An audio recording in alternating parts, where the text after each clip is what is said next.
Okay, before all the PC Master Race kids start whining at me in the comments, I play on PC, I grew up playing on PC, I built my own computers, and I still enjoy gaming on my PC, especially single-player games.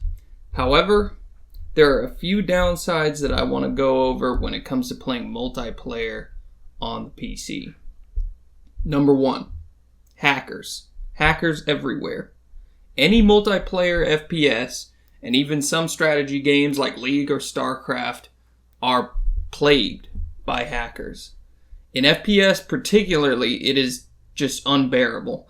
Anytime a new FPS comes out, there's rampant hacking within a year of its release. This is especially true of free-to-play games. I mean, Splitgate just came out. They already have a problem with hackers. Yes, it is technically possible to hack consoles, but it doesn't typically become a problem with consoles until the end of their life, which means after the console stops being supported. Newer generation consoles are even harder to hack.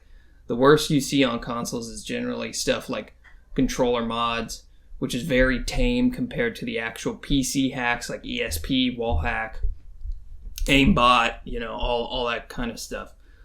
They're just absolutely game breaking, and they pretty much ruin the fun for everybody. Alright, so number 2, sweaties. There's a lot of sweaty neckbeard tryhards on PC. In fact, if you aren't at least somewhat of a tryhard, you're going to have a very bad time on PC for multiplayer games. If you don't believe me, go play StarCraft or CSGO.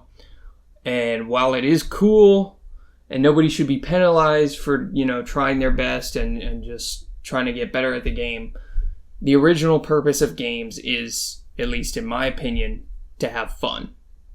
Someone coming home from work or school who just wants to chill out, play some games with the boys, is going to find that PC gaming just, honestly, it stresses you out even more. Everyone just tries so hard. Number 3, the disparity. What do I mean by disparity?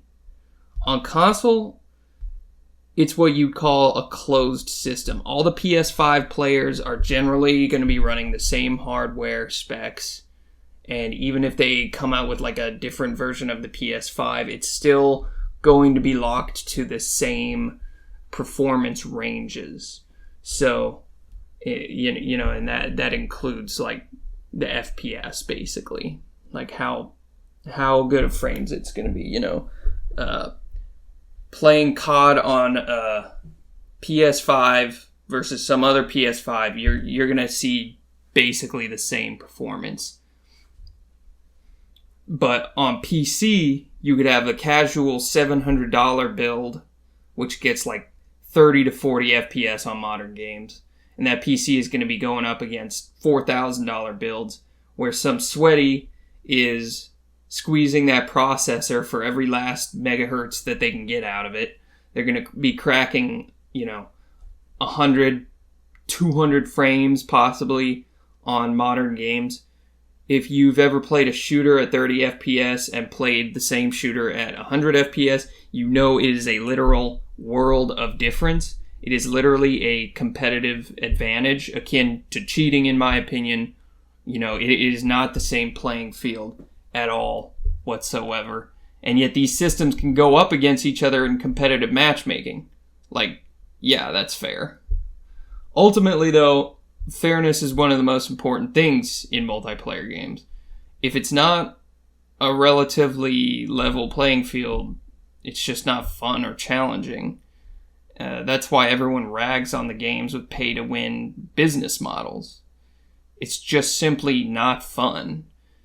It's not quality sportsmanship. It would be like if you decided to play Monopoly with your friends and one guy gets to start with $400 and the rest of you start with $30. And in this sense, PC gaming actually mirrors the real world, because in real life, some people are just simply born with a competitive advantage. Is it fair? No. Are people going to do it anyways? Absolutely. That's not to say you can't have a good time gaming on PC multiplayer. I mean, you can, and I have. But those are just some of the downsides that I've personally noticed in my time gaming on PC. And I used to be a diehard PC gamer who thought consoles were trash and like there's no reason why you should ever play console. But now I'm not so hard on consoles because I realize that for a casual player, they do provide, honestly, what I believe to be a superior experience.